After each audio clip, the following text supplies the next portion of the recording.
Hey guys, this is Frank Yecker, and you're listening to Submission Radio. Hey, this is Rich Franklin. What's up, everybody? This is Chris Lieben. This is Diego Sanchez, Randy Couture, Alistair Overeem. Hi, this is Stephen Bonner. This is Don Fry. Hey, I'm Phil, Mr. Wonderful Davis. TJ Dillashaw. You're listening to Submission Radio. Submission Radio. Submission Radio. Submission Radio. You're listening to Submission Radio.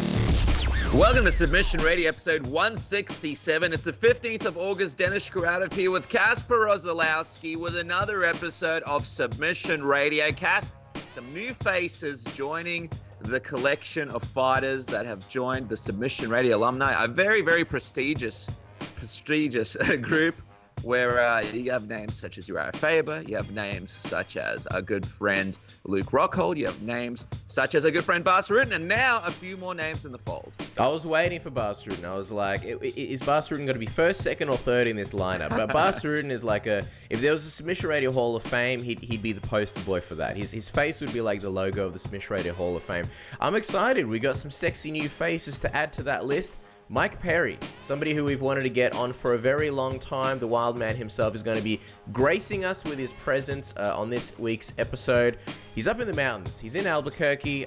Picturing Mike Perry in Albuquerque is just a funny thing on itself, because what we've heard is that Albuquerque is a pretty, low-key kind of place, and Mike Perry's a wild man. Apparently he's going to be up in the mountains today, so we'll see how long we can get him for. Hopefully the reception keeps up, but we're looking forward to speaking to him. Anthony Smith, who takes on Volkan Oezdemir on October 27th. That's going to be 28th here in Australia.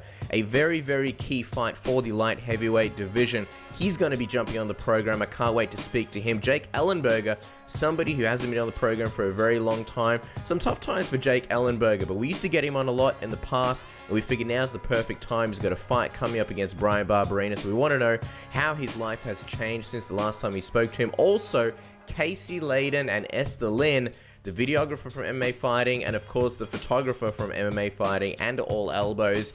A huge, huge part of this sport of MMA. If you are a fan, there is without a shadow of a doubt that you've seen their work at one point or another, either a photo or a video here and there. We want to get them on the program to sort of tell their story, chat to them, talk some behind the scenes things, get their, story, and find out some of their favorite events, how they got working with Air, all kinds of things. So it's a pretty sexy show. I'm excited. There's pigeons outside the studio who won't shut the fuck up, so I'm just going to pretend that they're excited and they're kind of cheering us on. So it's a big sexy show, isn't it, Dennis?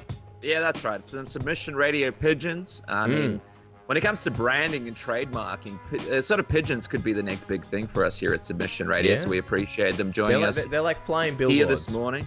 They're like flying billboards that spy on other programs and tell us the truth from training camps. So we appreciate having them there. And how are you going? You there, joining us from your couch, from the gym, from work? How's everything going? You're in the train right now. You're going to work. You're on your way home. That's good. Hope you've had a good day. Put away the bad stuff. Turn off the internet porn. You haven't watched porn yet. Turn it back on then. Submission Radio is here to grace you. Of course, you can sort of message us and let us know how your life is going through our social media channels. That's facebook.com/Submission Radio AUS. That's on Instagram and, of course, on Twitter. Our DMs are open, so you can message us. You can slide right in there. You can follow us. You can go on iTunes. You can leave us a review. We'll be reading reviews in the next few weeks, so if you guys have anything fun to say, you want to sort of let us know what you think about the show, jump on there, give us a review. Whatever star rating that you would like to give is accepted. Anything under 4, well, you'll be escorted out of the Submission Radio facility and never seen again. Your family, not knowing where you are, sad, broken, in despair. Your children, possibly with a new father or mother, depending on who leaves us the review. Your life, meaningless. So just leave it. Give us more than 4. Give us more than 4 stars. But yeah, we've been having a great time down here, Cass. You've been doing well. What's been going on in your life? Today I wore a grey and grey tracksuit, so I feel like a bit of a Darren Till. Grey pants, grey jumper. Till. Yeah, even my underwear is grey as well. I don't know how these things happen. Feel a bit George Costanza-ish. All I need is like a mustard stain from last week, and then the picture will be complete. What about you? What are you wearing, and what color underwear? The underwear. Not wearing any underwear this morning, Cass. As you know, I like to be free when interviewing guests. But I do have this comedy store T-shirt on right now. And I'll tell you something. You and me, we've had some good times at the Comedy Store. We've gone over there. Whenever we do events in America, we get up to LA. We've been able to go up to the Comedy Store and have a good time. Also, the Comedy Cellar in New York. A lot of classic stories from over there. One of the great stories was, I don't know if we really have much time to talk about it, but just when we went in there was this one guy, and his shtick was just to basically make fun of people in the room. Do you remember that, Cass? He'd go in there. We saw him one night previous. We saw him the following night. And, me and Cass, we're just a couple normal-looking guys, but we saw a couple of very interesting people in the crowd. And the whole time we're like, oh, man, we can't wait for them to get to this dude and sort of tear into him. These guys look ridiculous. And he went one by one by one by one, and then he got to the guy, and it was the end of the show, and he just basically gave him one or two comments like, no, why don't you roast these guys? It was very we also got a photo with Mark Maron. Yeah. That one, we told him we're big fans. And then I went and used the bathroom in the back, and then Mark Maron walked in. He was using the bathroom, the urinal next to me. Wow. Then he saw me, and then he goes, yeah, we don't have private bathrooms here. And then he walked out. So a very memorable night at the Comedy Store. Great place, that Comedy Store. We should go back there sometime soon. What was the one in New York? Comedy Cellar? The Comedy Cellar, where you couldn't get in. You had to be on the wait list. Remember that? If you got in, it was like winning the lottery. I think there was another bunch of people from New Zealand or Australia there, right? And then we were sort of battling to get in against them. Something like that. Yeah, it was like Soviet times. I wasn't around for the communist era. My parents were. Yours as well, I'm sure. But I imagine, you know where you hear the stories of like lining up for 5 hours for a loaf of bread or milk or ham? It was kind of like that. You rock up to the Comedy Cellar, you're like, please, sir, can we have some tickets? They're like, no, we're full, but you can put your name down a list and come back in like 2 hours. And then you do, and then they're just reading out names like whatever, Tiffany for two. And all these, you and all the other poor people are like standing around with your mittens and your gloves, like shivering in the cold. And then you're like, I'm Tiffany for two. And you're like, fuck, you're like cursing Tiffany. Like, I don't even know her, but fuck Tiffany for two because she got seats and I don't. And you know that there's a limited amount of seats, and with every high number, you get more and more screwed. And I remember one of the nights, it's like the line's getting shorter and shorter, which means more and more people are in there. And then it's like, whatever, Dave, party of five, and you're like, well, fuck you, Dave, with all your friends. Why'd you have to be so popular? 5 seats is a lot of people. It's a lot of ass room. And then, we know we're like pretty much screwed at this point. But then what happens? Dave, party of 5, obviously had better things to do because Dave, party of 5, never showed up. So then moves on to Dennis, party of 3.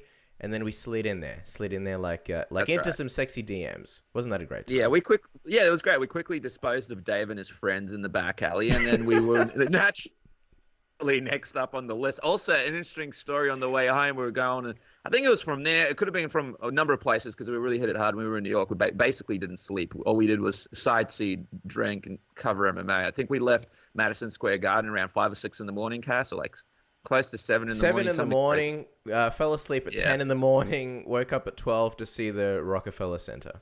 Yeah, it was crazy. There was no sleep. But there was a guy in the middle of the street. I don't know if you remember. We were going in the Uber, and then we got the Uber to pull over, and then I ran out, and I'm like, get off the street, you crazy son of a bitch. And he's like, and I'm like, you may remember me from such a niche podcast as Submission Radio. And he's like, Submission Radio? And I'm like, yeah, there's a new episode coming out next week. He's like, well, I don't want to die now that I know there's going to be more episodes. No, he didn't. He didn't want to get off the road. We had to actually pick him up off the road. I'm like, get off the road. Anyway, so good times. And I hope you guys are having a great week over there, whatever you guys are doing.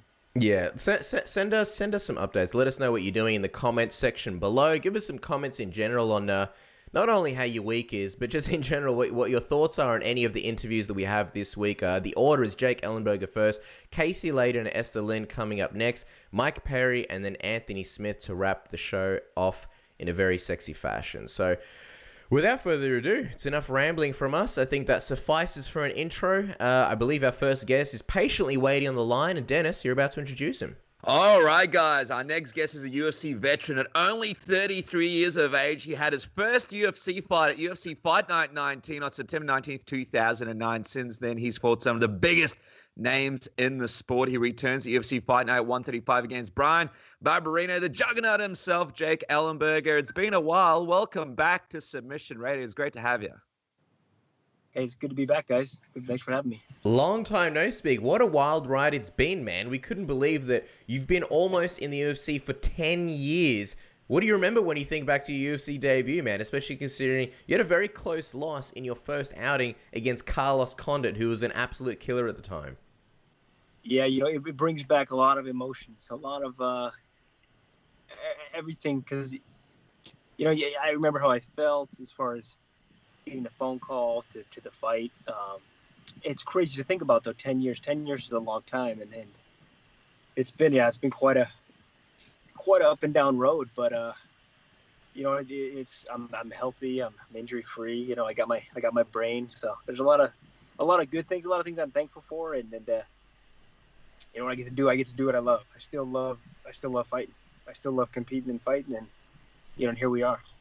Yeah, I mean, another exciting thing that happened in your life since the last time we spoke to you is we saw an awesome photo of you and your family. You've got 2 kids and the wife. So tell us, how's that sort of changed your outlook on this whole fighting career that you've been a part of?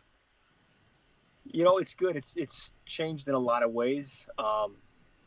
Definitely for the better. I think having kids really puts things in perspective. Just it makes you care and be more empathetic about things, and it also gives you more fuel, more passion, more drive. So yeah, like I said, it's all good thing, all positive things. I think my life's, I got a lot more balanced now, a lot more a lot more to look forward to. But lots of things definitely have changed. But like I said it's definitely for the better. Could I ask, man, because you had a pretty crazy win streak in the UFC at one point, even beating Jake Shields. However, recently, of course, you've had to deal with a 3-fight skid, with your last win coming in 2016. We can imagine sort of mentally it puts things in perspective, and it must have taken a little bit of a toll. How have you sort of been able to manage all of that, while getting things into I guess, alignment? Yeah, it's it's one of those things you just gotta dealing with adversity head on. You figure out things you did wrong. You go through back. You look back and you go through things that you could have done better, or been more prepared, or been more strategic. There's a lot of things that. But then again, it's like you don't want to spend too much time looking in the rearview mirror. It's always moving forward, and then how do we make changes and make adjustments? And this game is so close. It's so competitive. I mean, it's really a game of inches. I really feel like winning and losing is really separated by such a small amount of inches. And there's been fights, I can admit that there's been fights where I beat myself. There's no I got nothing to hide there. That's just what it was. But like I said, I think I've really turned a lot of corners in the last probably 8 months. And even with the last fight, unfortunately, we didn't get to see a lot of the progress that I've made. No progress. That's what this is all about. It's all about progress and progression. And I got coaches too that are very, very honest with me. They're very brutally honest, and they're going to tell you, like, if things aren't there, if reaction time's not there, if there's not things you're not seeing or not, you're not making adjustments like that, he'll tell me. So if like I have no problem taking that criticism, and when it's time to move on, we move on. But like I said, right now we've turned a lot of corners. I've made a lot of progress in the last 6 months. And just enjoying it too. I really have enjoyed training and look forward to fighting again. I mean, it's it's one of those things. It's just you gotta still enjoy it and enjoy who you're training with and we're working out with. But at the end of the day, it's you gotta put it on the line. It's win or die. And then so I'm, like I said, I'm feeling I really feel like we've hit a new stride. I really do. I feel like I'm faster. I feel like there's a lot of things that I'm better or progressed more in my career than I ever had in my career. So it's always looking forward. It's interesting you mentioned that some fights you said that it's almost like you sort of beat yourself before you got in there. What do you mean about when you mentioned that, and other particular fights that you can sort of bring up where you felt like things weren't really going? Was it a mental thing? What do you mean when you say that? Yeah, it's the sport is so psychological, and there's a lot of things going through your head, and that's why everything your self-talk, your subconscious, everything you think about is important. And just specifically my last fight, it's like I got a little complacent. I got complacent. I got comfortable in a position, and he caught me with a knee into my liver. And it was one of those things. It's like I should never lose to a guy like Ben Saunders. Ben Saunders is not he's not a world-class fighter. I mean, this is not a guy I should ever lose to. I shouldn't lose to him on my worst day. Like, that's just me being real. And I would tell him that to his face. Like, I'm 100 times better fighter than he. He knows that. But it's just, at the end of the day, I fucking got lazy. I got complacent. He caught me. Time to move on. But it's like, if you want to judge a fighter by the passion they have, the fire they have inside them, it's like, let's go. I've never had more fire than I do right now. It's like, I don't. People wrote me off a long time, but I don't even care about that. I'm fighting for me, and I welcome it. I can't wait for next weekend. There was an interesting story about how I think Dana White came out and said that at one point the UFC sort of cut you, and then I think you asked them to give you another chance, and then you were sort of brought back. Do you feel like, I know obviously you're pumped and excited for this one, do you feel like your job's sort of on the line, and do you feel that going into this one? No, I stopped thinking about that a long time ago.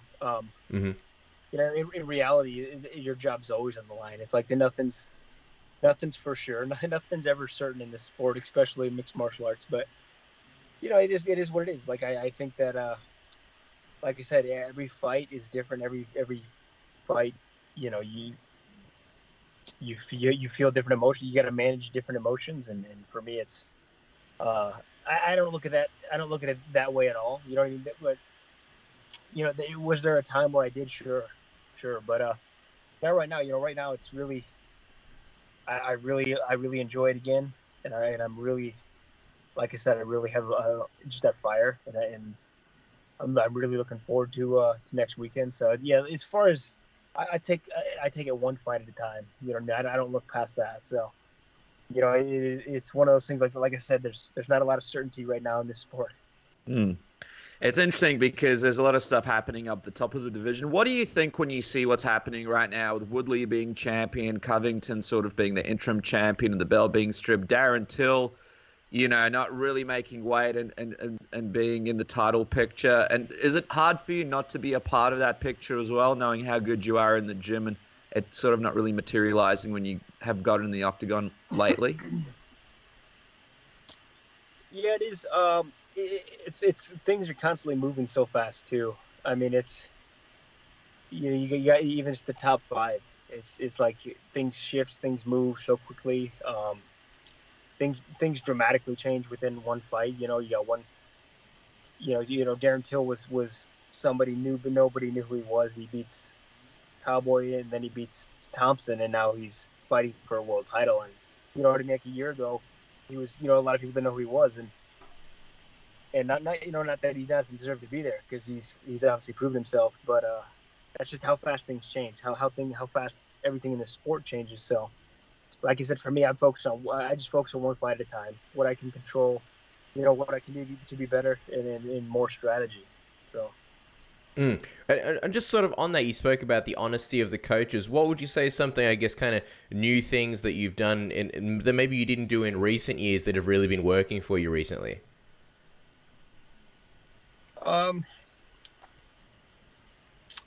Well, yeah, there's definitely things that maybe there's stuff that, like, when we're not completely honest with ourselves, then there's things that coaches that they will be honest with you. They'll tell you, like, you're not committing 100% to sparring or to training, or to you gave up on that takedown, or just something, anything like that. It's we can sit here and bullshit ourselves and say we gave it everything when we know we didn't, and a coach will tell you didn't. That's not. I know you, and I know you didn't give me your best. So it's kind of one of those things. It's just you got to be able to continually give your best, and getting that feedback's important though. It really is. It's important to kind of make changes, make adjustments, and just mentally being, staying focused, staying sharp. That's just what it's all about. And if you're sort of being honest, do you feel like we can see that best Jake Ellenberger that maybe we haven't seen in the last few years, but we can see that best version of Jake Ellenberger against Brian Barberena in this upcoming fight? I do. I have no question. Honestly, there's been nights where I couldn't even sleep just from playing back that fight with Saunders through my head, it's like I was more than prepared, way more than, I mean, just ridiculously prepared, conditioned, in shape, mentally on point, and I wouldn't say I looked past him, but I had no respect for him. Literally, I had no respect for him, and I was kind of like, the longer this fight goes, the better. Great, I hope it goes 3 rounds. Like, I don't even care. And like I said, I got comfortable. I got complacent in his clinch, and he just touched me. He cut me. That's all it was. But it is what it is. But I feel like there's no limitations anymore. I don't, you know what I mean? I don't worry about the outcome anymore. I don't care. Worry about, oh, are they gonna drop me? Don't care. I don't care anymore. It's about, this is for me. Like I said, and I do think the best is coming out. This is Jake Ellenberger, sort of maybe 3.0 coming out to show everything to the world. You spoke about respect. How much do you respect Bryan Barberena? And is that kind of the difference between the Ben Saunders fight and this one? What do you think of him as an opponent? Well, he's tough. He's a grinder. He's gritty for sure, but I don't think he'll. There's not anywhere he's spectacular, but I think he stays in the fight. He'll grind and he'll stay in there for 3 rounds. So, there's a lot of openings. There's a lot of areas I can take advantage with him specifically. But no, great opponent. Great opponent. Obviously, you fought some of the best guys in the division. You mentioned Ben Saunders not really sort of being on your level. Bryan Barberena, great opponent, tough guy, but, you could almost argue he's not on the level to a lot of the opponents that you've beaten and fought in the past. I know you're focused on this fight, but it's a question that I sort of have to ask, Jake. If things don't go well against Bryan, would you reassess things? If you don't pick up the win against him, would you look at possibly doing something else, or are you still committed to doing this no matter what happens this coming weekend? Yeah, to be honest, I'm not thinking about that at all. You know what I mean? I'm gonna let it all go. I can guarantee you that. I'll let it all go. So it's like I said, I focus on one fight at a time. I'm not focused on 3 fights down the road. Like I said, there's nothing's guaranteed right now. So, but like I said, I know what I got to do. That's all it comes down to. I know what I got to do. Again, and you gotta in a way, you gotta not care about what you look like, not care about what people think. You know what I mean? It's just me and him in there, and I'm gonna let it all go. Let me ask you something, Jake, because just looking at all your training camps and people that you've trained with a lot of different sort of people, some interesting different coaches, and it seems like right now you've really found your groove. I know you were training with Dwayne Ludwig, TJ Dillashaw, training with Jason Perillo, RDA, those guys over there. But looking back at your journey, going through all the different training camps and different coaches, why do you think it's taken you so long to sort of find, I suppose, the right place to train and the right people to train with?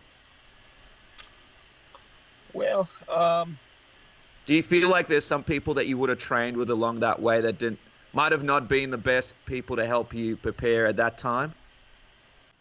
Yeah, I mean, it's kind of hard to answer. I mean, I think only I know myself. Only as fighters we know ourselves. We know how we learn, what we who brings the best out in us. How we can develop technique wise. But yeah, there's really, you can learn something from everybody. But I think it's just staying consistent. I mean, I've been consistent with a few of my training partners for many years. And yeah, I think like mentally too, I've really clicked with Perillo, and he's starting to understand me and understand how I work and how I think. But it's really what it comes down to, because all the technique in the world doesn't mean that much, because you really got to put it, psychologically you got to put it. It's got to click. You got to put it all together, and really that fight inside you is more important than all the technique you got. But yeah, I mean, I've enjoyed a lot of there's been some brilliant coaches. I've loved working with Dwayne Ludwig and then Perillo, and there's a lot of fantastic guys that I've worked in the past. But yeah, it's just really understanding yourself, and then where you feel you learn, or where you feel you grow and progress the best. That's what it comes down to. I've always wanted to ask you, where would you rank Edmond Tarverdyan amongst those coaches and guys that you've trained with in the past? Because in the MMA community, he sort of gets a bad rap, and I feel like whenever a fighter doesn't get the success that he or she wants, he gets a lot of that blame. What was it like sort of training with Edmond, and is there any part of you that sort of regrets that decision, or is it a time that you still sort of look back and can say that you did learn a lot during that period? I wouldn't say I regret it. I think it's unfortunate he gets shit on a lot, but people love to point fingers. It's like anytime something goes wrong, the accountability goes out the window.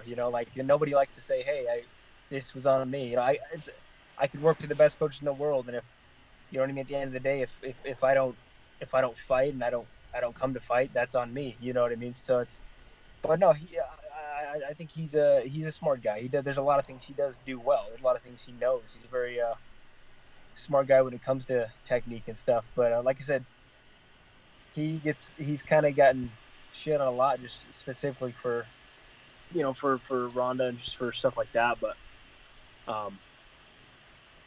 like I said, you can take great things away from a lot of people. And he's been around the boxing game for a long time, so he knows what he's doing. Well, let's look towards your fight. Obviously, you and Brian are going to get down in the octagon. Tell us, how do you kind of see this fight playing out? What's your prediction? How does this one go? Well, he's for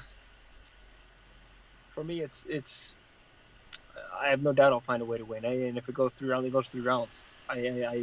Nobody beats me but me. If I like I said, I'm more than ready, physically, psychologically, emotionally, spiritually, everything. I'm more than ready, and like I said,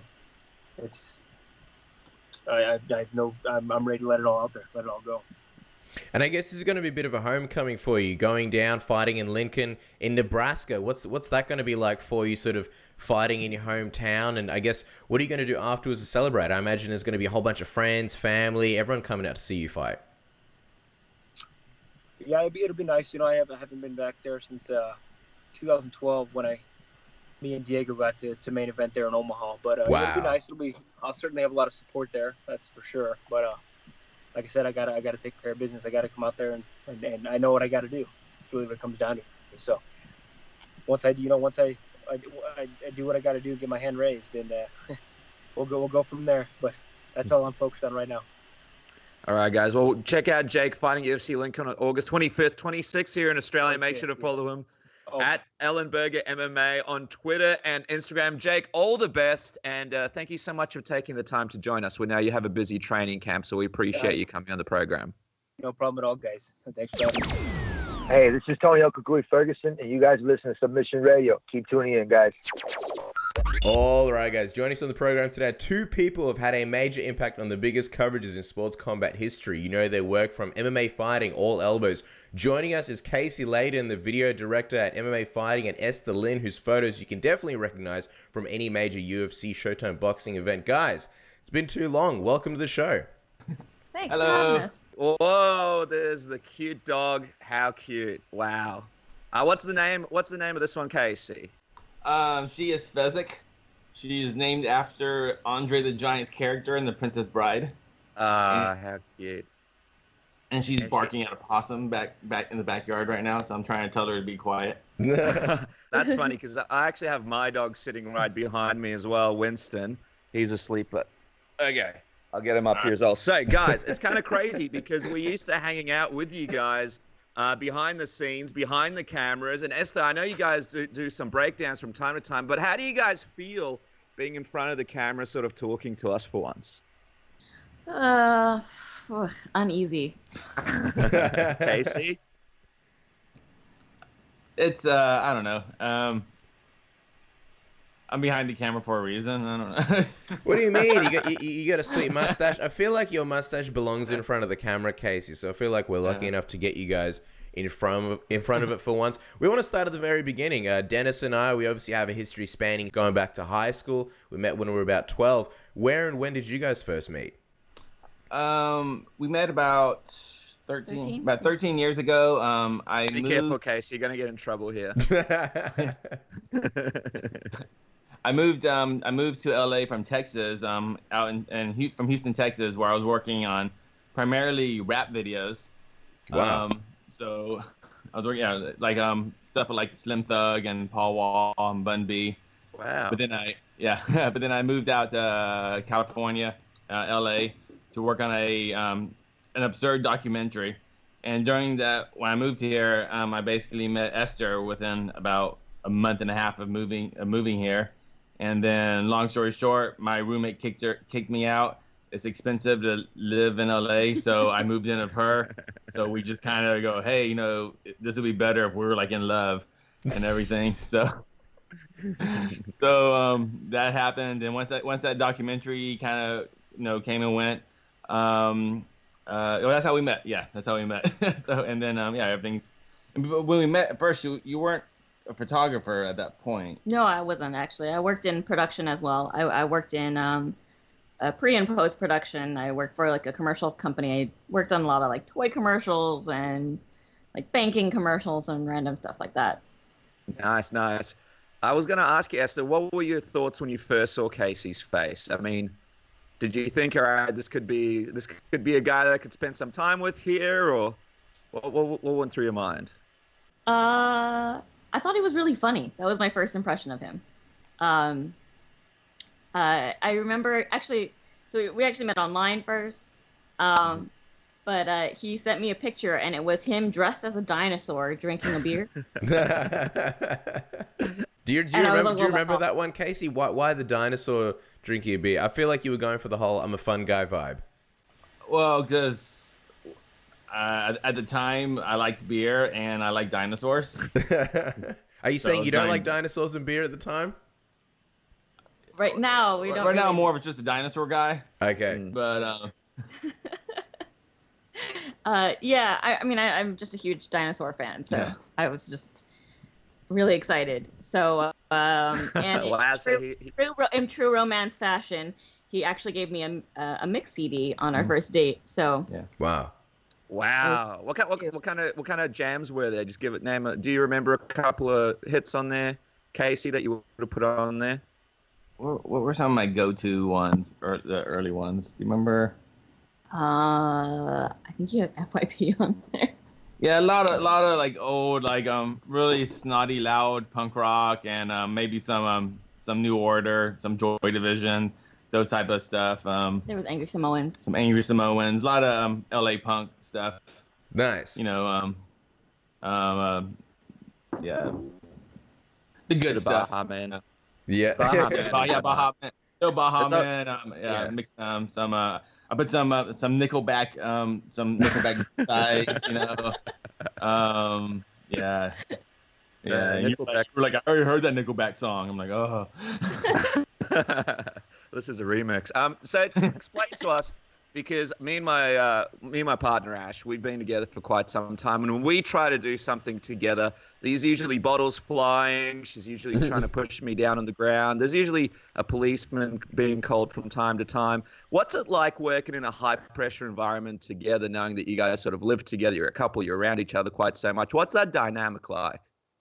When we work, I feel, since we both come from a film production background, we understand the high stress, kind of like high work ethic you need for these type of environments, and I think that we brought that work ethic over to our MMA occupations, and so it actually, from a relationship standpoint, I don't really think it's ever really been an issue, because we always understand our motivations, and it's basically to get shit done. You know, so that's what matters always. Yeah, and I did also work on music videos before I moved over to MMA and stuff as well on the weekends. And so in music video, the hours are super long. Same with commercials. And you're used to working with other people. The whole thing is collaboration. And at some point during the day, you will get yelled at. That's just going to happen. And you just kind of get used to kind of learning to be chill under really, really stressful and circumstances where lots of money is being spent at a very fast rate. So, I mean, there's so many other people, you know, that you're just kind of a cog in the machine, but that if you don't do your job, you basically like fuck up things for like 20 other people or 30 other people. So people just learn to just get shit done. And I feel like it's a really good prep for doing really any job is to work in the movie industry in LA, in the crew, because that's where we worked. They call it below the line, right? So people who work at crew, and it's just so much stress and so much work. I've never met anybody who's been like high strung from that industry. Everyone I know from that business is really chill. Yeah, it's a very work hard, play hard type of situation, you know, like, you know, it's like, but once we're off the clock, it's like, it's whatever, you know. But yeah, actually, yeah, people have asked that before. You know, how can you work with someone if you, but like, it's the working part there's never been really the issue. It really hasn't. Also, I mean, film by nature is collaborative. You can't do a movie or a commercial or any of these things by yourself. Everything requires help from someone else. Casey's been you've been making your own music videos and all that kind of stuff for 20 years. Yeah, 20, yeah. So like, just by doing things or making things, you have to have help. So you need to learn how to work with other people no matter what. Especially people that you like a lot and things are going to get tense. Because most of the time when you first start out, you're working with your friends. All your friends are the ones helping you. And that's going to get tense really fast. And if you don't know how to be nice to your friends, or if you don't know how to make up with your friends after getting into a screaming match with them, then they won't be your friends very long. Yeah, that's how me and Casper stayed together for so long. It's just, we scream at each other, but then we make up for a long time afterwards. Would you agree, Cash? Yeah, 100%. It's like Seinfeld. Did you watch The Pair? I watched The Pair. You didn't. This pair doesn't look washed. All right, well, let's go back to your first event that you guys covered, because when we think back to our one, I mean, we're fairly new to the game. Our first event was Bisping versus Rockhold in Sydney, and me and Casper just remember when we got there, we thought we were prepared, we thought we were ready, and this was a fight night card, by the way, and everything just went wrong. From a production value, from the fact that we were trying to interview people, we didn't even realize how the day was going to work. Take us back to your first event, working a major MMA event together. What can you guys remember? Were there any mishaps? Was there anything that you guys weren't expecting that sort of went down? Talk us through it. Well, I guess our first event, we worked different levels events. We can answer our first event, our first regional card. Our first an event has journalist, which was UFC 104. Or our first, I guess, we worked because we both used to work for Elite XC. Yeah. So which is very different. Actually worked for the promotion. So what was our first Elite XC like kind of big show? It was the Dynamite K1 show. Oh yeah, our first big event. This is kind of crazy too. Our very first big event we worked on was K1 Dynamite in Los Angeles, and that was the card that Brock Lesnar made his debut on. Oh wow! And at the time, and this is like a really important part of us, which I think is important to note. We're a bit of a rare breed in MMA in the sense that we didn't come to MMA as fans. We not at all. Like when we came over, it was like I just got a bunch of DVDs. Like, hey, these are dudes like punching each other and trying to kill each other. Like, cool. You know, like I couldn't care less. At the time, I didn't follow any combat sports. I was more just a general, you know, baseball's cool, basketball's cool type guy. But I wasn't like a hardcore sports guy. I was never a big fight fan, and neither was she. You were hired, basically. Yeah, we were hired because we knew how to run cameras and make things look good.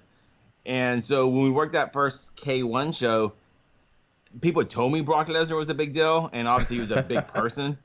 But like, it didn't mean anything. Mm-hmm. I mean, other than it was a gig, it was a day job. I mean, it was a job. It was like, cool, I got made a couple $100 today, yay. And it, so I don't know, it just felt like work, and like, oh, people were punching each other. It didn't feel what MMA is now to us. Yeah, I mean, it didn't necessarily just feel like work. It was pretty fun and exciting because it was a huge. It was at the Coliseum here in LA, which is a really big venue. Holds like 90,000. Obviously, there were not 90,000 people there. Mm-hmm. But there was like just so many for a long time. That was probably the biggest event we went to in terms of how many people were there. Because it was a K1 event. Also, there was like fireworks, streamers, dancers, a chariot, totally preparing us for nothing at all in American MMA. Yeah. Wow. Like the UFC was nothing like that. Yeah. So for our first experience with MMA, we were like, this is amazing. This is really kind of cool. There's a big show. There's dancers. There's a chariot that drives them to the ring. Yeah, it's like, and like Hoist Gracie, Sakuraba was on it. There was some Brad Pickett. Brad Pickett. Who did he get? He lost like in a minute to Tokoro. And it was actually from those events where we started learning more about because we would start doing interviews with fighters, starting putting together videos and things like that. So eventually I had to learn more, and from there it was a slow, like, I don't know, just a little bit at a time. Yeah, it was a little bit at a time. From that point, we actually became bigger fans of Japanese MMA because we realized that American MMA was not like that. So Casey and I started, being part of the 3 a.m. MMA club, right? We would just like get up in the middle of the night and watch Japanese MMA when it was on. Yeah. Who else was in the club? Anyone we know? No, I mean just in terms of like people online, we would just be like, hey, who else is that watching? Yeah. Yeah. So that's just a reference to Chris Nelson at Sherdog. That's his Twitter handle, and that definitely was because we would all like there was like a group of people that always just stayed up late watching it. Yeah. Sure. And so when you go, before you go, Casey, so when you go to your first UFC event, you guys are expecting chariots and all this crazy stuff to go down. What is your reaction when you get into the back? I imagine it's run very differently to the way it's run now, right? It would be a little bit less structured if you're covering it back then. Well, my first UFC event was UFC 104, and that was the first event that I worked with Ariel Helwani. And I met Ariel when I was working at Elite XC, and I was like, hey, that guy's doing things by himself. And I was just like, but he was always around. This was before Ariel was Ariel. He was just that dude. And he got he got his bosses to hire me as a local, and so I worked with him. And my experience, my first UFC experience, so it was actually back then UFC 104. There was a lot more freedom actually. Like now, and we're really like, go here. Don't dare step out of this. Don't dare step out of this piece of tape. It's like, but back then it was like they used to bring us to the back. Like they would bring Dana to us. I interviewed Dana the very first time for like 20 minutes, and it wasn't like now you get Dana, it's like, oh my god. Back then it was like Dana doing 6-7 interviews and like, okay, here's MMA fighting, and that was it. It was just kind of it was actually more normal to get Dana, and post fight they would bring us back to the locker rooms. And we actually did the post fight interviews in the locker room rather than kind of back in like a scrum area. So it was much more fun back then. Well, I would say this. The other thing is that UFC's gone through, I don't know if you've noticed, but the UFC PR has gone through waves in terms of being more inclusive and more exclusive. So we happened to start right at a period when they were being inclusive, right before they cut people out again. So they started letting Sherdog back in and that kind of stuff. Like we came in when they started letting people back in. And so when I started, they actually had lots of photographers at events. There were still the 16 spots around the cage, but they actually let people shoot from all over the arena. Like they gave us like overhead spots, like regular sporting arena stuff. But now there's none of that. You can't shoot from any other position than the one you've been assigned. But I remember that night because I was up there and a photographer from, oh God, now I feel bad. I think it was Men's Fitness. Yeah, Men's Fitness. And he was talking to me and he was just like fascinated, I guess. And he's kind of said that he didn't really particularly care about the event or whatever. And he had a ringside spot. So he asked me if I wanted it. And I was like, yeah, because I was, I don't know, so far away. I could barely see the cage. And I didn't have the right equipment because I was just starting. I didn't have any money for nice cameras or anything. So he gave me his pass. And we just swapped passes the rest of the night. And he let me sit ringside for like the last 2 fights. That's Yeah. Yeah, I mean that would never happen now. no You would get in way, so, no way. I mean, so much trouble. yeah. I would never be credentialed again. Yeah, it's crazy. Sometimes, like, if our videographer's in the back and we're like, hey, there's all these spots, cage side. Can our videographer come out cage side? They're like, absolutely not. That's never going to happen. There's all these crazy rules. It's insane. And I think we sort of caught on the tail end of that. Like, our first media day, you had, like, all the fighters walking around. Everyone was there. You go up to a PR person. Hey, can we get Luke Rockhold? They're like, sure, get him for you. Now it's like, there's a scrum. You get, like, X amount of minutes and X amount of seconds, and they disappear, and that's it. It's like it's such a different sort of world now. But I was wondering, when you guys were starting out early days, I don't know if you really did have this because you guys already came from sort of professional backgrounds and you had a lot of experience. But did you have any funny mishaps? Any sort of, I guess, when you were sort of testing the waters and sort of getting into it? Any sort of hilarious bloopers that you remember? You suddenly remembered something, didn't you? I was like, there's this hilarious blooper at UFC 199 where we got kicked out. We don't remember that. Yeah. What was that like, actually? Now that you bring it up, Casey, we weren't going to go there, but since you brought it up, were you guys actually all set up and shooting and doing your thing, and then you got escorted out? How did that work? Because Esther, I imagine you'd be octagon side, right? Casey, you'd be in the back, and you guys would be doing your thing. How did that all go down? I was octagon side, and I was shooting, and I think it was the co-main event at the time. Was it right? I thought it was right before the co-main event just ended. Which was, the co-main event just ended, and which was Dominic versus Uriah. Yeah. And the main event is Rockhold versus Bisping. Yeah. Yeah, and I kind of, I'm just like editing and stuff, and then someone comes up to me and taps me on the shoulder and is like, "You got to pack up and go." I'm like, wow. What? And I was just confused, and I messaged Casey. I was like, "What's going on?" And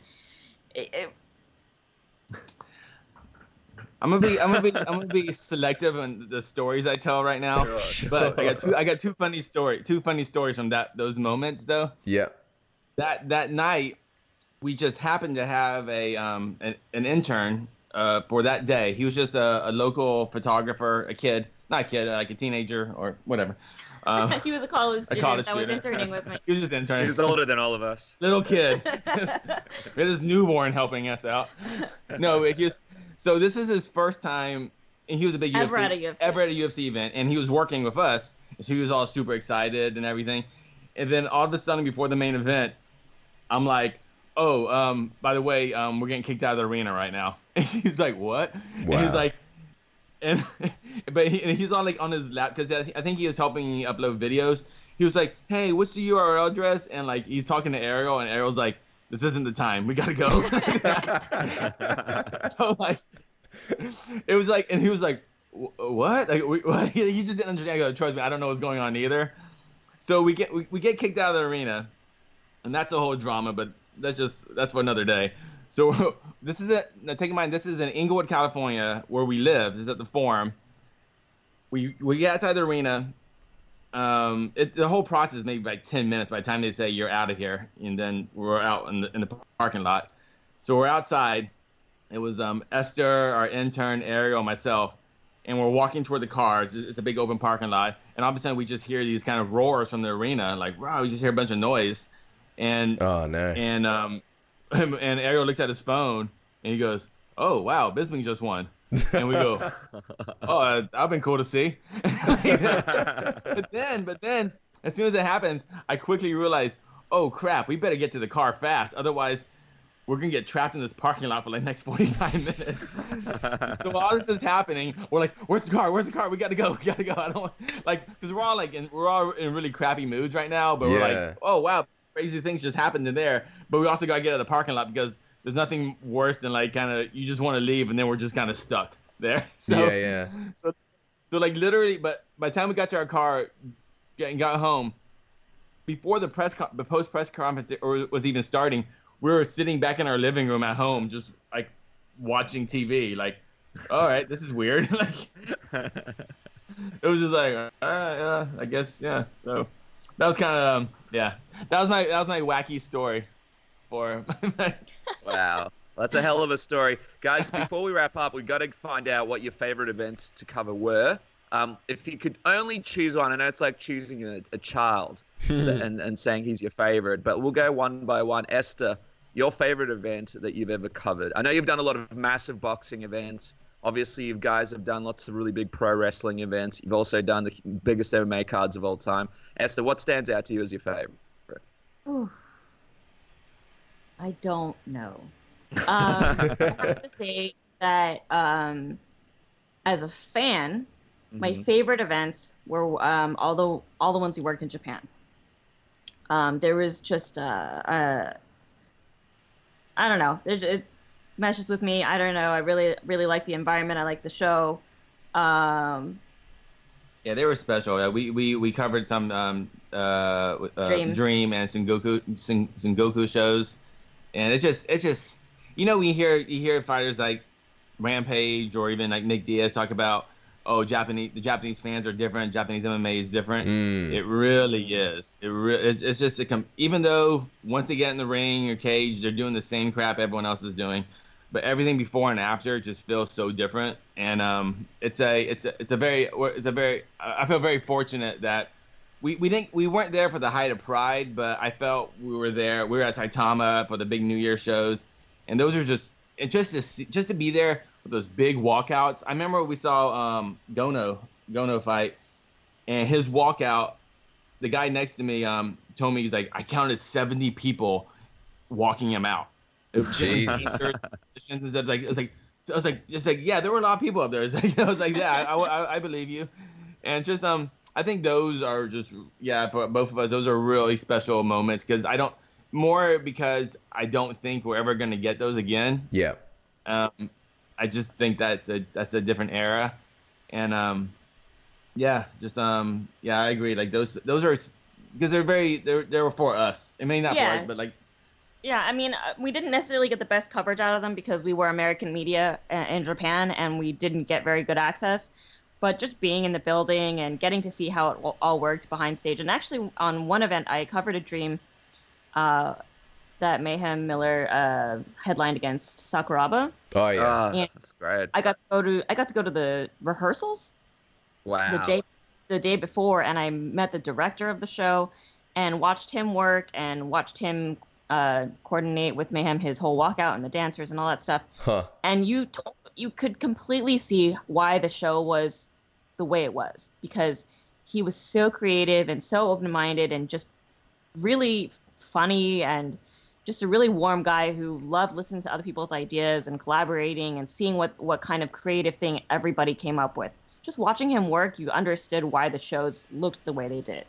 So that was really cool. Stuff like that, it's part of like Casey said, it's part of an era that I don't think we'll ever get back. I don't think we're ever going to get to see stuff like that anymore. In terms of a UFC event, though, that's always been actually the issue of UFC events for me is they're and this is by design, they're all the same. They kind of blend together. They're all, I mean, like once you're outside, once you're in the arena, it's the same music, same lighting, same like in your mind, you can direct the show pretty much. All right, they're gonna go to this, they're gonna go to this shot now. So I mean, I have moments as a fan, like being there when Chris Weidman knocked out Anderson Silva for the first time, like special moments like that for the sport, which are just awesome. I mean, we have lots of those, but working wise, they kind of were all. I miss our early experience in the UFC, like when I said when they brought us backstage to do interviews, like we got backstage interviews in Abu Dhabi with Frankie Edgar after he beat BJ Penn and things like that. And those were real. Abu Dhabi was the one I would actually say was slightly different from the other shows.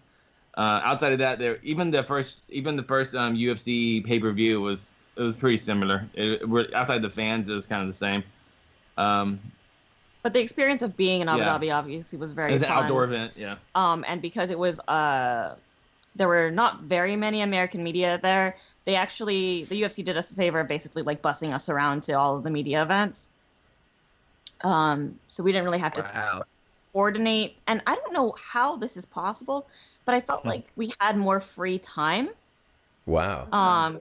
Because now I feel like we work, every time we're at an event, we're working from very early till very late every day, Casey and I don't get any free time. We're pretty much in front of a computer or a camera the entire day. But back then, Casey and I had time to go sightseeing in between things. We went dune bashing with Ariel. Like, we got in a big Jeep and like just drove around on sand dunes. Yeah, everyone got car sick and was like almost puking. But I mean, stuff that I just yeah, it was like yeah. I mean, that's kind of the big. I mean, but you hear this criticism just from fans watching. It's like every event's the same. It's the same thing, you know, and that's kind of how it is for working too. Also, it's the world has changed, right? So at the time when I started, there was no real way to get photos out instantly. You could get like one picture out, but the internet really wasn't fast enough for us to be like. And our laptops weren't fast. And our laptops weren't fast enough for me to sit there and like import all my photos and get them sent out right away and all that kind of stuff. But as that changed and as media got more demanding, now between every single fight, I'm sitting there editing and even between rounds, I'm sitting there looking for photos. And before, I used to just kind of wander around until I got told to go back to my spot.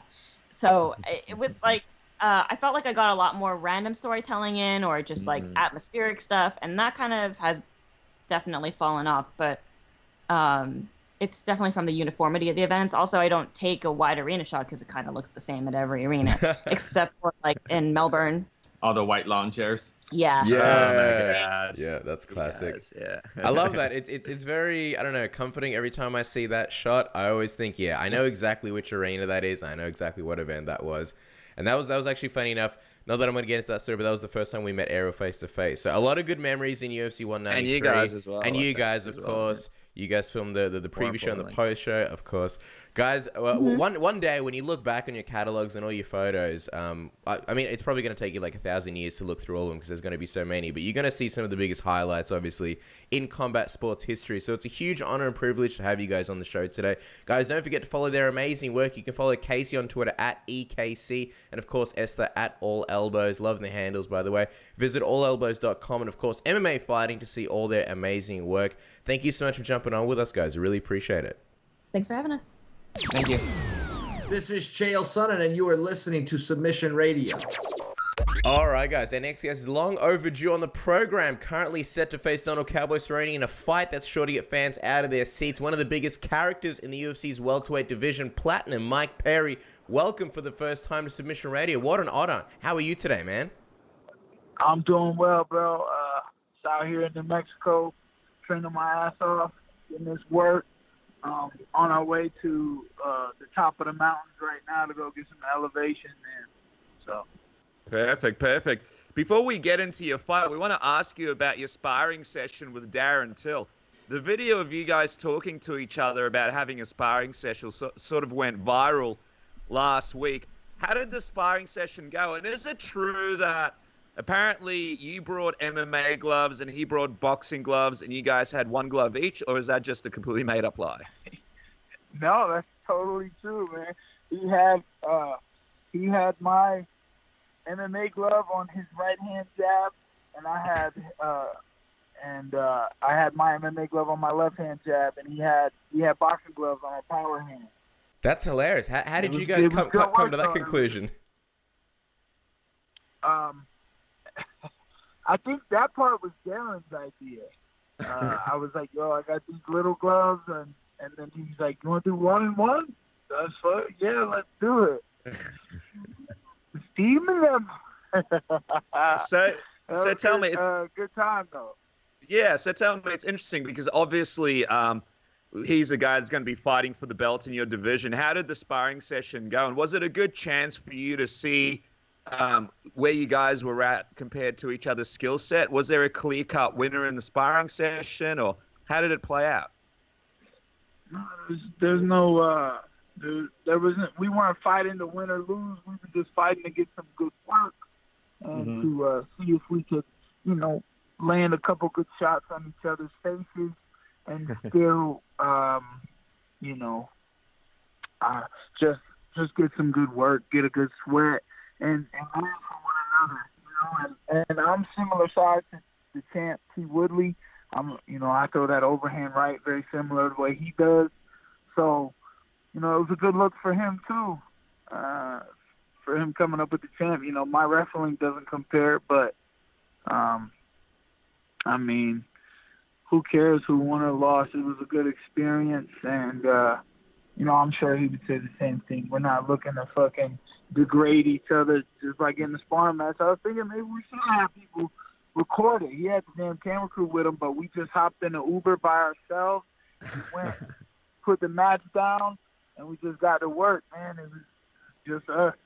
That's amazing. And apparently you also gave him some pointers on how to beat Tyron Woodley. That's what Woodley was saying later on. Is that true? You gave him some tips on how to beat the champ? Why would you do that? I did, man. I mean, just the way that I say it, with fighting against a shorter fighter, and Darren stands kind of tall, I said that he needs to get down, bend his knees, and get his eyes on the same level as T. Woodley if he wants to meet him. And I mean, he's got a good turn away from the takedown and the shot, but you know, I was like, look, I'm not trying to give you advice because I know you're the one fighting the champ. I was like, just the way that I think I see it, maybe you could do this some more, like bend the knee some more, get lower sometimes. But I know you're gonna do what you're gonna do. You're gonna fight the way you're confident. I'm sure T. Woodley does too. Who really knows who's gonna win? Who knows? You know. See, I hope my boys. I hope they can make that weight so that they can fight for that damn. Yeah, that's the big question. It's crazy. In your division, there's so much stuff going on. Obviously, Colby Covington got it stripped of his interim title. You got Tyron Woodley fighting Darren Till. What do you make of Tyron Woodley as the champion? And what do you make of Covington getting his interim belt taken away from him? Well, I think Woodley's a great champion. He has been for a long time now. You know, he hasn't been able to defend it as much as maybe he wanted to, but he had some injuries and had to be smart and take some time and heal up properly to stay champion. And I don't think anyone is as analytical as he is. He really thinks his stuff out. I mean, probably writes it down on paper or whatever, man. But you know, I'm more all over the place. And Colby Covington, I mean, technically he didn't get stripped yet. He doesn't get stripped until they fight for the title. So, I mean, the guy's got really good cardio. Actually, Darren Till had that to say about Colby. Colby runs in the mountains every day. These motherfuckers got good cardio, and he puts the pressure on people. He just leans on people. I feel like it's not a very dangerous fight as far as getting injured, getting hurt, getting busted up by Colby. But his ability to lean up on you and stop you from using your game is strong. It's strong. That's why, you know, his wrestling background is good. So, you know, fuck him, though. I'll fucking cut his ass up. You want to lean on me. You can't just lay on me in a fight. I'm going to fucking stab you in the eye with my thumb if I have to. I think you just set up the future Colby Covington Mike Perry fight. But I was going to say, sort of onto you though. You've got a big tall task ahead of you in Cowboy Cerrone. What was your reaction when you found out you'd be facing a former teammate? Shit. Let's get this money. Let's go. It's you know, the guy was kind to me, but the UFC does what they want. They want to set up a fight, and I figured, shit, a year or two from now, somebody from Jackson Wink probably gonna be trying to fight me. So it is what it is. We fight. The question is, do you want to get this money or not? Yeah, get this money. So we fight. I fought his ass for free. I might as well fight his ass for $100,000. It's interesting. I want to go back in time for a second, Mike, because we were there at UFC 202 where you made your UFC debut. And I remember during the media day, you were sort of walking around. It was your first time doing the media day for the UFC. I think you had a black hat on. And I remember you went up to Cowboy Cerrone. I think he was the only guy that you were sort of excited to see there.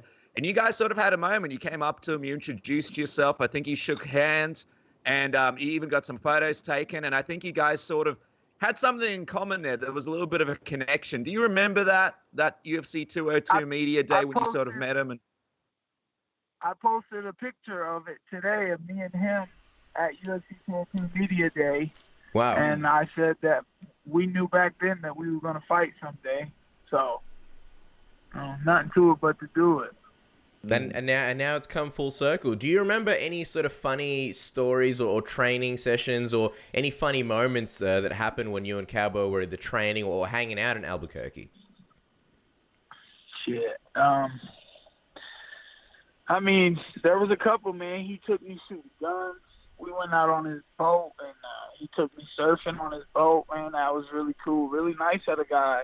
And he's like, wow, look at this asshole's going to come fight me now and try to take everything I work for. But he's had all this and all this money, all this time, and we in the fight business. So I'm trying to get that. I'm trying to get a damn boat, too. So you got that money, you got that notoriety. I got to get it. I got to come take it. So I get me a boat. So I go surfing when I want.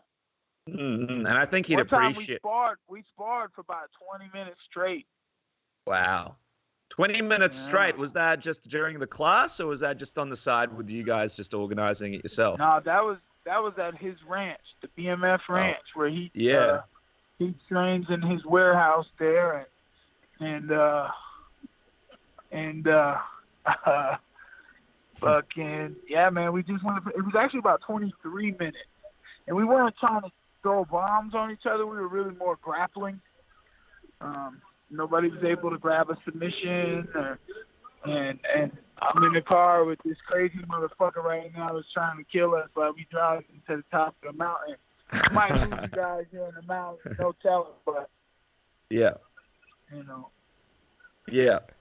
So let me ask you, the training situation. Obviously, you're training with Jackson Wink. I think Cowboy's not going to be training with Jackson Wink leading into this fight. Is it a little bit strange not sort of training together and also having the coaches that have worked with Cowboy for so long help you get ready for this fight? Well, I've heard that, I'm new to Jackson Wink, and I've heard that Cowboy doesn't really come in anyway very often. He usually trains at his ranch, which is an hour and a half away from, or an hour at least. But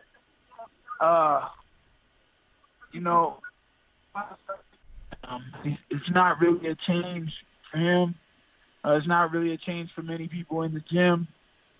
So we just got to get to work, man. I'm here for Tank, the elevation, and the bodies. That's what I'm here for. Talk to us a little bit about sort of how you see this fight playing out. A lot of people see this as a very fan-friendly fight. Do you see it lasting more than one round? How long do you think this thing will go for? Man, it could end in any round. It could go all 3 rounds. There's no telling where this fight goes. It can go everywhere. We all have skills everywhere, on the feet, on the ground, in the clinch. I feel it's gonna be a crazier version, a bloodier version of the Paul Felder Mike Perry fight. And obviously, this is a huge, huge fight. It's in the main event. What do you think a win over a guy like Cowboy Cerrone does for you and puts you in the division? I know Leon Edwards was able to get the win, and now it sort of pushed him up the ladder. What do you think it gets you if you beat a guy like Cowboy Cerrone? Well, I think that depends on how I win. If I beat him with a vicious KO, it puts me top 15, and it puts me in line for, we were just talking, if Woodley doesn't beat, or if Till doesn't beat Woodley, then when I beat Cerrone, we're looking at a Till Perry fight, especially after the sparring. I know they want to see that. So we're looking at that, and if he does, maybe one before the Colby fight, or I could jump right to the Colby fight. Which one would you prefer between Darren Till and Colby Covington? Because I feel like you're a bit more friendly with Till now, with Covington maybe not so much. Which one would you prefer? Sure, if we go off of anger issues and fucking Colby Covington's just a little fucking bitch, then I'll take that fight all day. But Till would be great out of respect and, skill. And, I respect what the kid has done. Shit, Colby got the fucking interim belt, so I don't respect him for that, but he did something that I have not done yet. So I know he's talented as far as fighting goes. Strength, his wrestling capabilities, his cardio, it's all there. He trains his ass off, but I'd get in there with him and try to cut his face open. Well, look, as we wrap up, just quickly, what is your prediction for this Donald Cerrone fight? How do you see yourself winning?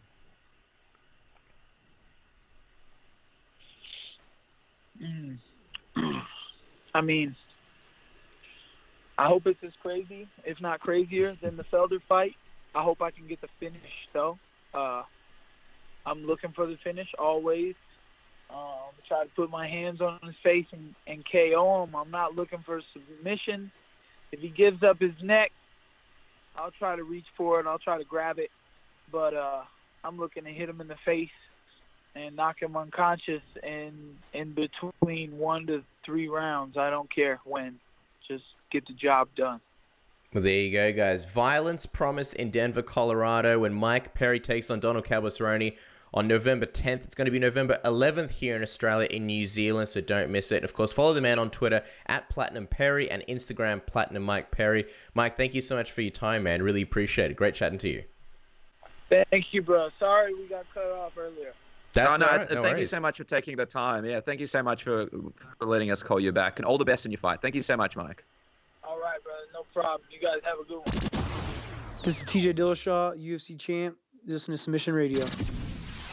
All right, guys. The dust has only just settled after our next guest's last win, but he's already set to fight again when he takes on Volkan Oezdemir on October 27th, coming off 2 back-to-back brutal knockouts over Rashad Evans and Shogun, who are the toast of the town at 205. Anthony Lionheart Smith, welcome for the very first time to Submission Radio. How are you today, man? I'm doing good, man. I'm happy to be here talking with you guys. Well, it's no secret that you've had a busy past few months. You're almost like the light heavyweight Donald Cerrone, taking as many fights as possible. How would you describe these last few months where you've had this sort of meteoric rise to the light heavyweight division? It's been fun. I've always talked about after each fight wanting a quick turnaround, and when I'm uninjured, I want to get right back in there right away. So it's been a lot of fun to go back to back and really just keep getting back in there as quickly as I can. It's definitely busy. The landscape is definitely different. My life is a lot different right now. I mean, it's all good stuff, but I'm definitely busy. That's for sure. Have you sort of been able to feel your star rising? Because I know to us, analysts and fans of the sport, you've ascended very quickly through these light heavyweight rankings. Have you been able to feel that and those kinds of differences? Or is it a case where you're just sort of in the gym grinding away and you don't really get time to reflect on that or notice it all? Yeah, I mean, I can feel it. I can feel it through my social media presence is definitely a lot different. I get recognized a lot more, and people ask for a lot more pictures. That's for sure. So, and I get a different feel from the UFC. They want to keep pushing me out there, and they want to keep me in the octagon, which is definitely a welcome change for me. So, it's cool. It's definitely, I'm just a regular guy. I grew up in small town Nebraska, and I still live in Omaha. So I try to keep my life as normal as possible, and I'm not running around trying to be a superstar or anything. I just love to fight, and I love what I do for a living, and I want to be a world champion. So that's kind of how I attack it. But it's the world around me is definitely treating me a little different. That's for sure. Friend of the program, John Morgan, told us a funny story about in 2010 when you approached him at an airport and introduced yourself to him. Do you remember that moment? I do. I remember that day. What made you want to approach him? Honestly, it's because I was a fan. Everyone in the MMA game knows who John Morgan is. He's one of the best in the business. He's fair to everybody. He's just out there, and I really wanted to meet him. I didn't go up there specifically just to kind of give him my spiel or whatever. The idea was I just wanted to meet him, and we were kind of both stuck in the airport at the same time. So I wanted to go up and I wanted to meet the man, behind the articles and the guy that's, at the time, the MMA landscape was different at that time. So, he was the dude that was, that all the MMA media people wanted to be. So I don't know. I just wanted to meet him, and he was a really cool guy. And we got talking about, my own goals, and I was really honest with him about how I felt about my career. And I guess at the time I didn't know how crazy he thought I was. I didn't know that he thought I was a basket case, but he hit it really well. If he did, he was really nice to me. We had a couple beers together and went our separate ways. Yeah, he hides it really well for us as well. It's pretty crazy though. Sorry to jump in, Cass, because I was gonna say, you had the beer. You told him, okay, you're gonna cover my fights in this amount of time, and now you're here where he's covering your fights. What has been the sort of follow-up meeting with him like since you've become this new rising star in the light heavyweight division? Have you guys had more beers? Yeah, a couple times. When I run into him, it's kind of like running into an old friend. I'm not heckling him for interviews for him, wanting him to interview me or anything like that. It's not like I've ever chased him around begging him to cover me or anything. He's one of the good guys in this landscape, in this sport. And I always look forward to running into him. I was just wondering, at the time, the way he sort of describes it, you were on a 5-6 record. What was it that gave you that confidence, even back in those days, that, for you to say, you will be covering me in the UFC one day? I think where the confidence came from, I just felt like I was on that level, and I knew that I was, like, there was something missing, and I didn't know what it was, and I didn't know what I needed to change or what needed to happen, but I could feel it in training, and I could feel it in the fight. They're like, these guys that are beating me aren't any better than me. I'm not losing because I'm not good enough. I was losing because of small mistakes and maybe a little bit of the way I was approaching some of the situations, and it was just small pieces. It wasn't like I was going in there and just getting blown out of the water, and I wasn't being completely dominated. I didn't feel like I didn't belong in there with those guys. I just felt like I was missing a piece of something, and I couldn't figure it out.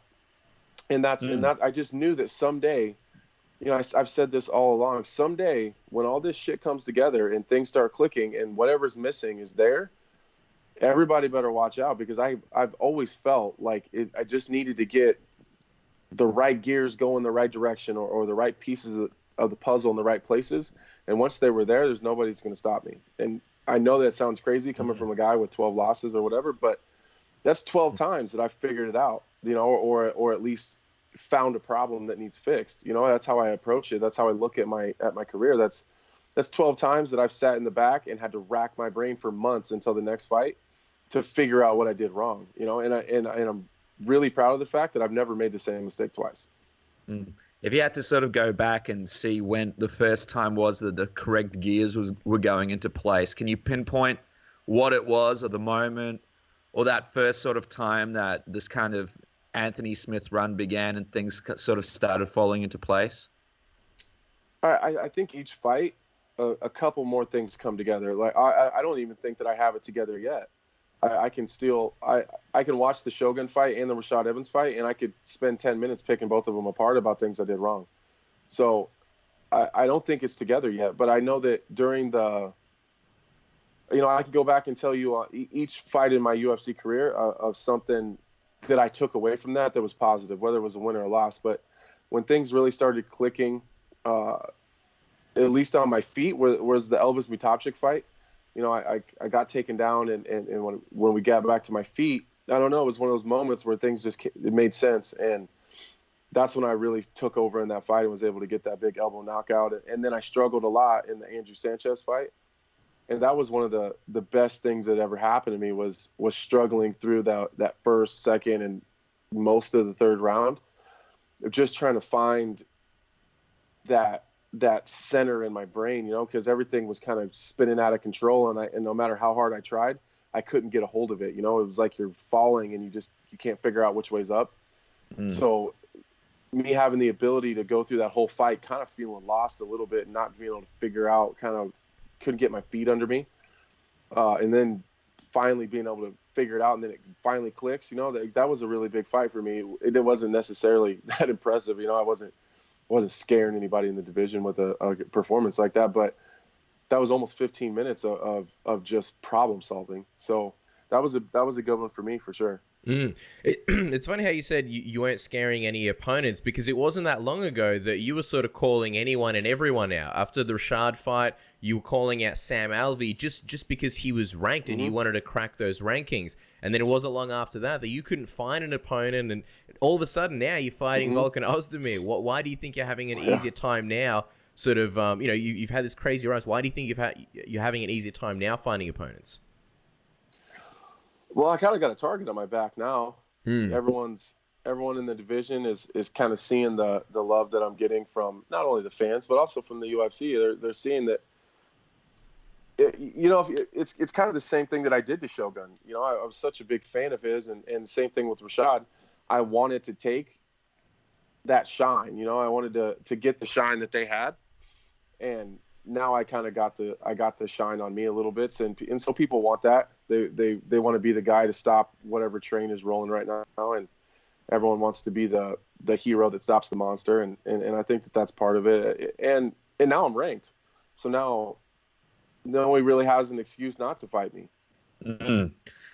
Just quickly on the side note, I loved how the press conference you sort of explained to everybody that, hey, I'm a veteran and I've been doing this for a while and I'm not like a new fighter that just came out. And I just saw it in your eyes. You were like, I just want to explain to these media people who've never seen me before. I'm not like new to the sport. I've been doing this thing for a while. Talk to us a little bit about Volkan, because unlike your two previous opponents, this isn't a Hall of Famer or a guy that you grew up watching. Does it change anything going into this fight?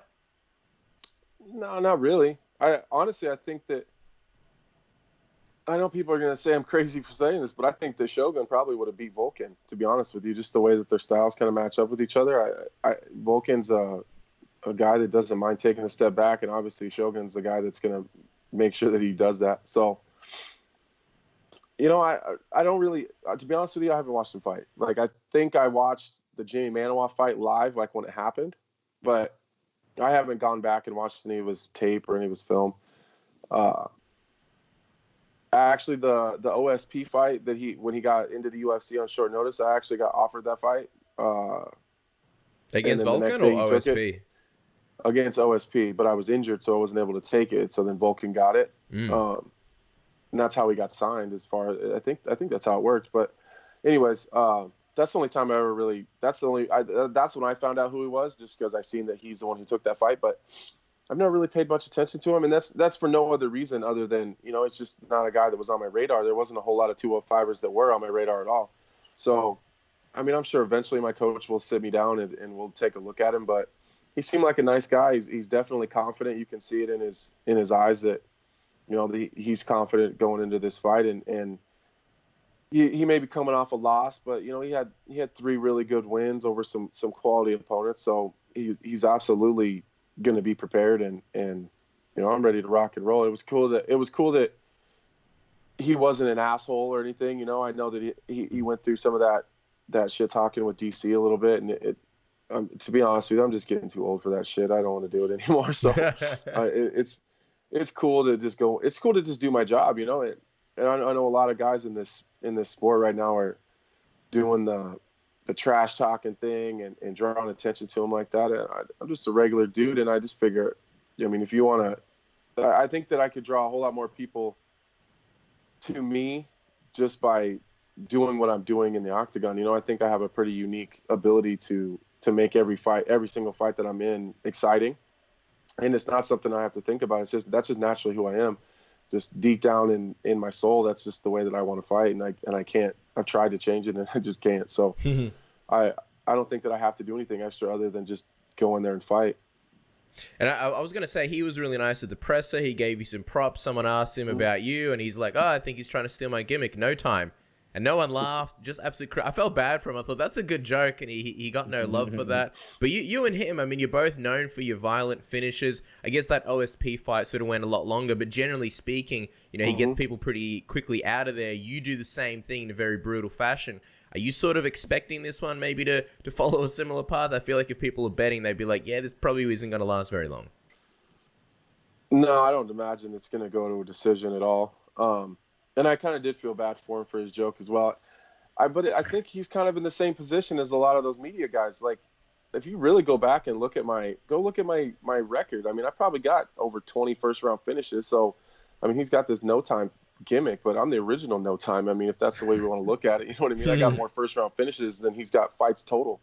So, you know, I don't imagine it's going to go to a decision. I think that I've seen a couple of the highlights of the DC fight, I guess. So I guess I lied to you earlier. I guess I did see a little bit of that, but I think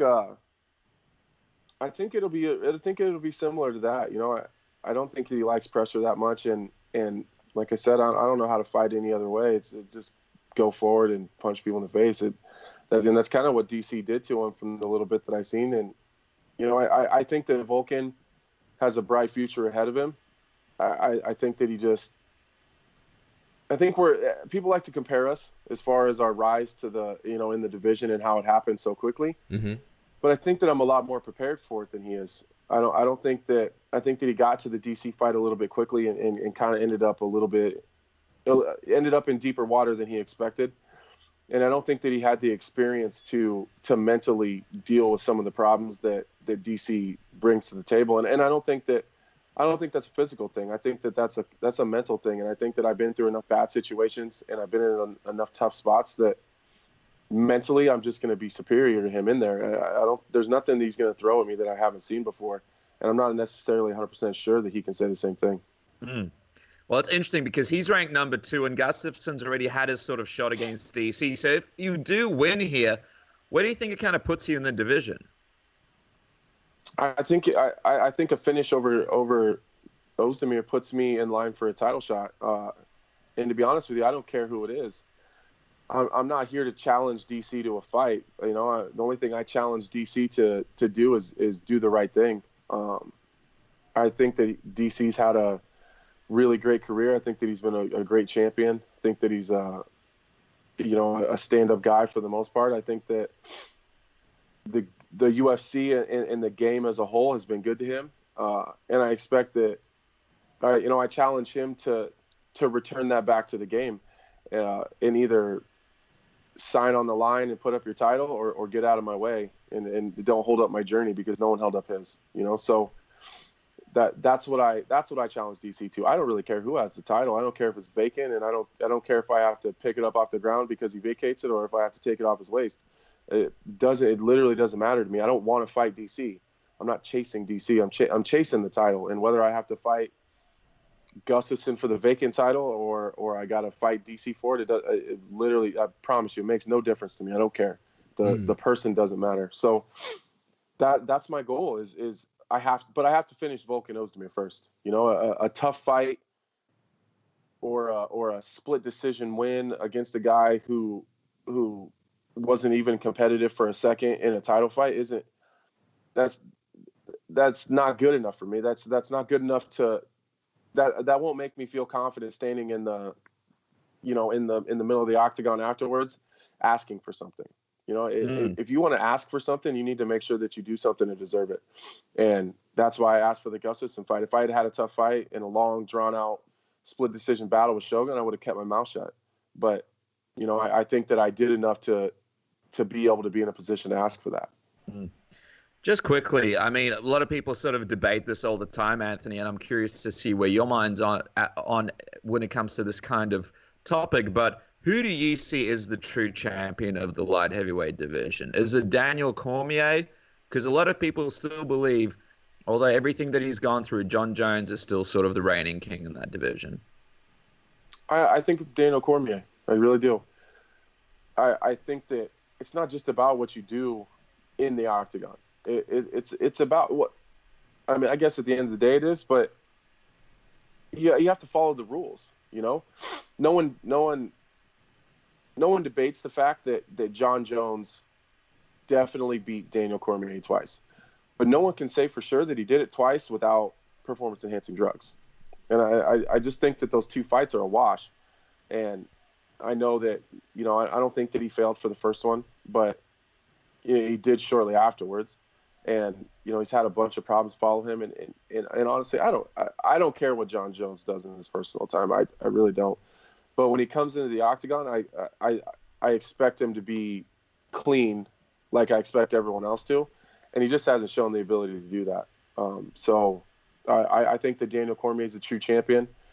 And if you want to get deeper than that, I think that Gustafsson beat John Jones and Daniel Cormier beat Gustafsson. So, I mean, I know that that's a, you know, kind of apples to oranges kind of comparison, but, you know, in my head, it makes sense.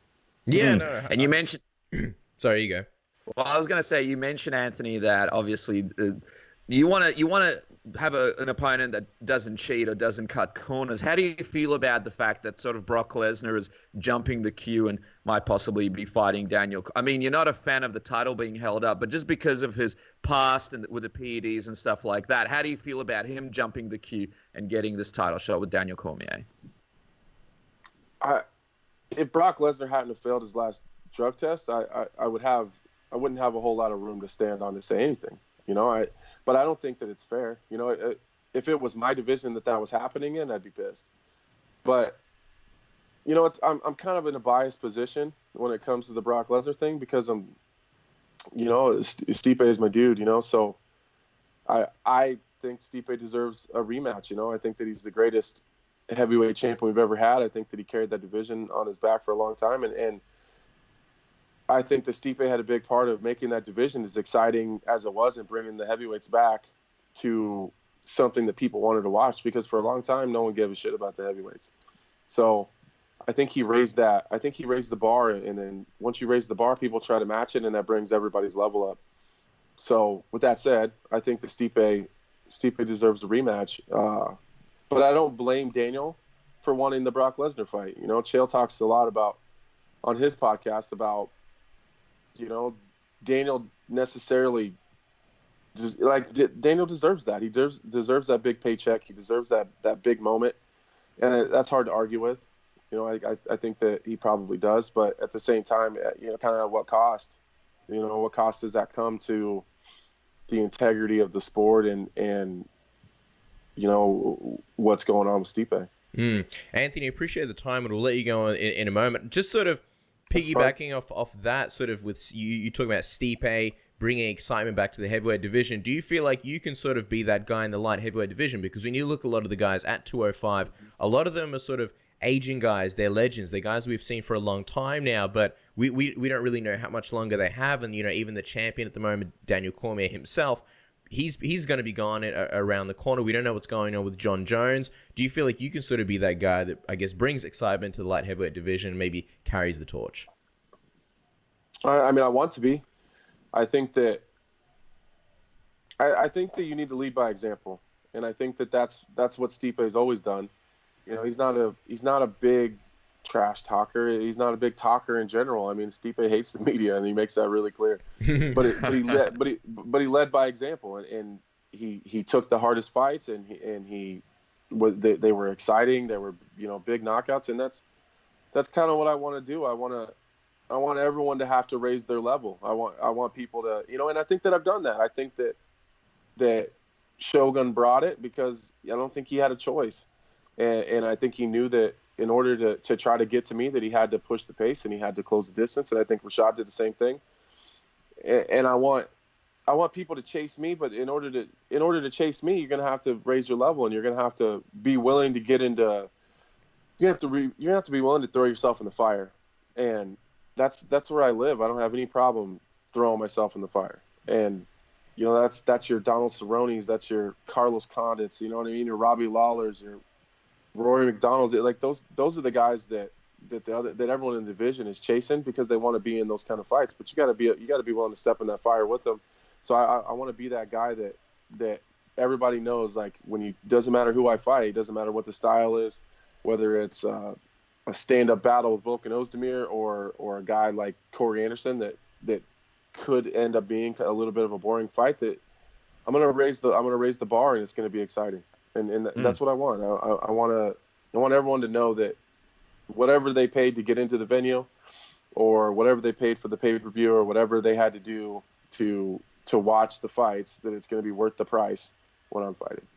Wow, look at that. Now, before we wrap up, Anthony, we're just going to have a little bit of fun with you. We're going to get a couple of predictions. First prediction, let's just go off the wall here. Let's just change things up a little bit, change the topic.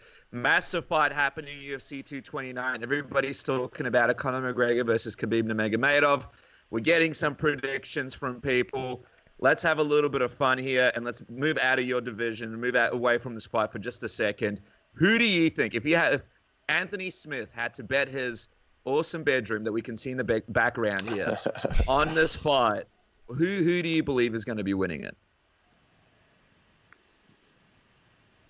Oh man, the bedroom's in place, so it's a tough one now. I know, it makes it real tough. If I had to die on a hill with my prediction, you have to die on the hill. It could be on a flat surface. Conor as well. McGregor. Conor McGregor. Wow. Why is that? I think that Khabib is very hittable. I think that overall Khabib is the better martial artist. I think he's the better mixed martial artist. But I think Conor's better with distance management, and he's accurate. And Khabib has shown that he's absolutely able to be hit. And people, you see it all the time. You ever seen those videos that they play of the guys that Conor fights right before they fight, you know, the lead up, talking about how, you know, they're going to beat him, and then afterwards they're all saying, man, I've just never been hit that hard before. You know, I think that Conor's just, his timing and his speed and his accuracy is just on a different level, and his ability to read the distance. I just think I think to beat Conor on his feet, you'll have to be really defensively sound, and I think that that's probably the one place that Khabib is lacking. All right, well, with that prediction out of the way, the most important one, you and Volkan Oezdemir on October 27th. It's going to be the 28th here in Australia and, of course, in New Zealand. What's the official prediction? Where does your heart lie, Anthony? And no one's dying on a hill in this one. The bedroom's not up for grabs. Well, I think that it's another brutal finish. I really do. I think that our styles match up perfectly for me. You know, I don't have Volkan's not shooting takedowns. This is not happening. So even if he watches this and decides, all right, I'm gonna take him down because he's not going to be expecting it, it doesn't matter, because Volkan doesn't have it in him. He doesn't. Not that he's not able, but just his style and his mentality, he doesn't have. Volkan's not shooting any takedowns. So with the threat of a takedown completely off the table, I don't think that there's anyone at 205 that's gonna win a striking battle with me. Wow, there it is. You think it finishes early? I do. I think the first round is going to probably be a feeling out process. You know, we're two guys that are swinging hammers. You know, I don't think either one of us are going to dive right in right away. I'd imagine there's going to be a feeling out process, and we're going to be checking each other's timing and speed and see what everything looks like. And I think that round two, I think that we really start letting them fly. There you go, guys. Like Drake said, it's going to go 0 to 100 real quick. Anthony Smith. Real quick.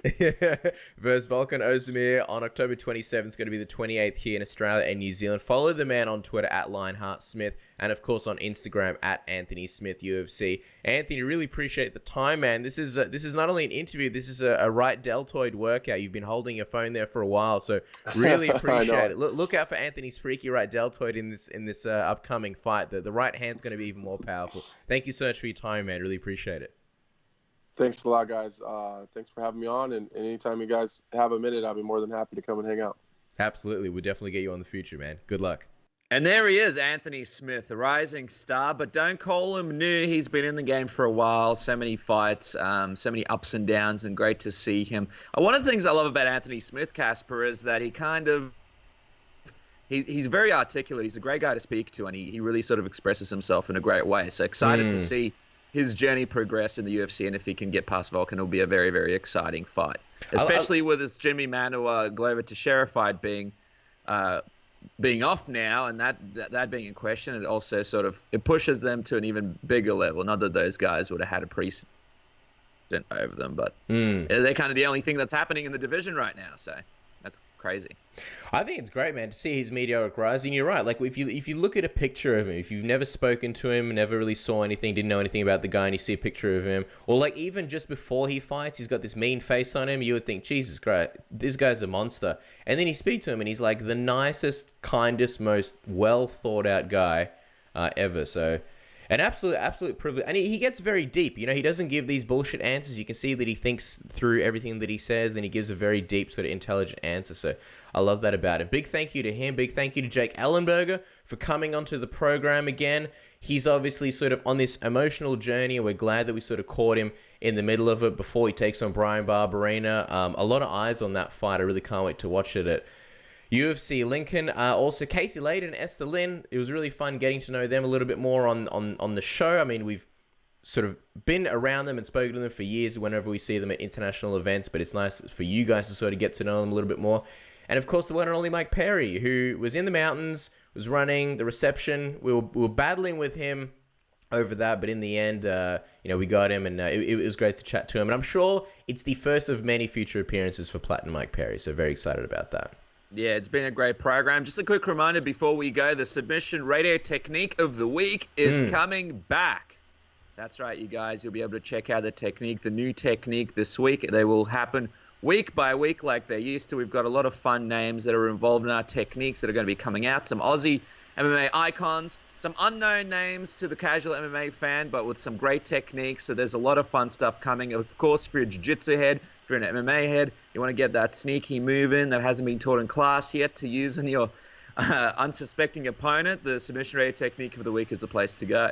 Yeah, and just sort of to follow up on that, we've had some techniques in the bank for a while now, but we wanted to sort of shoot some more techniques before we release those ones. So the techniques that we'll be releasing, a little bit old school, and then we've got our brand new ones. We've been working with BeyondTheGame.tv, so a brand new crew, brand new team. Edris doing a fantastic job over there. So in a few weeks, we'll have the brand new production style of Technique of the Week. So really excited. But for the next, I think, 4 or 5 weeks, we've got a bunch of fun ones to keep you guys busy and keep you occupied. So fun things coming. Yeah, so with that, guys, train hard. Check out the Technique of the Week. Thanks to all our guests for tuning in. Thanks to you guys for tuning in. Have a great week, and we'll be back same time, same place next week.